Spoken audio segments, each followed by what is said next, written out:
What's happening, folks? Back with another reaction, back with some more solo Morrissey from his 1991 album Kill Uncle, as well as Stretching Luca. Yes, hello. And the next track is Found, Found, Found. Obviously, it's a repetition of the same word 3 times. Something has been located, discovered, or positioned relative to the environment or other entities. And I don't know, whether in sports or military matters or public broadcasts of significance, we only tend to repeat things in that way if we need to make sure the information is being transmitted, if there is a significance to the information itself, if there is a public importance to, or a more narrow or localized significance to the information or entity that has been discovered and indeed found. So yeah, I don't quite know what to make of it. I would maybe expect, or at least hypothesize, that the word may be repeated in that way, in a triplet, in a chorus perhaps. So let's see what it is in practice. This is Morrissey. The track is Found, Found, Found, and it's from his 1991 album Kill Uncle.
Whew, that's a short one. That's got to be like a minute and a half?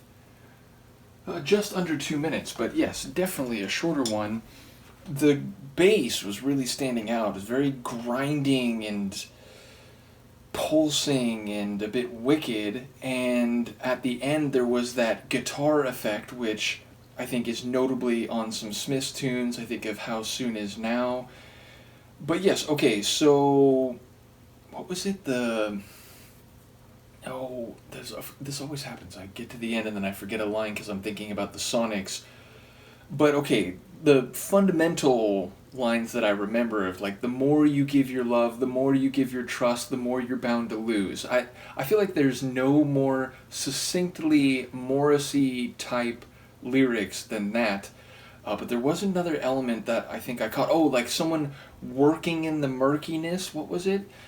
So yeah, I mean, if something is murky, if it's hard to see, if it's, things are obscured by debris or by a hazy atmosphere, then discovering them, finding them would be more significant. And in light of the lines about giving your love, giving your trust, the more likely you are to lose, maybe that's the idea, that in this murky environment of emotions and feelings and relationships and psychology, it's difficult to find your love or someone else's love or, trust, and thus, like, it would be worthy of announcing it in that way.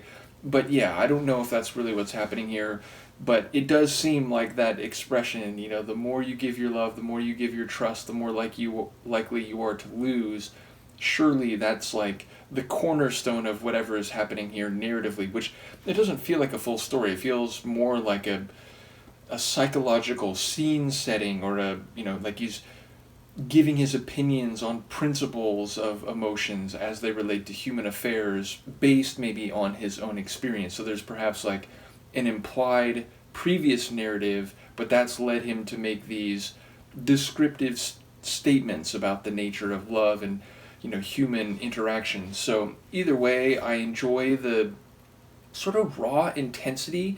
Again, the bass really giving it that feel, but then that like fluctuating, fluttering guitar work, which again, I forget exactly how that effect is achieved. I'm sure people mention it on a couple of the Smiths tunes where it features prominently, but yeah, that plus the like grinding, churning kind of bass, that really gave it an intensity that some of his tunes and some of the Smiths tunes don't have, which they're a bit more smooth, if also melancholic, but like smooth and flowing and a bit dreamy, or like up in the headspace. But this one felt very gritty and maybe hazy. Maybe there's a depiction sonically of the murky environment which is being described in some way. So yeah, a cool one, a short one. Curious to know what people have to say. Thank you again to Seb for the solo Morrissey material. Let me know what you think, and I'll see you for the next one. Peace.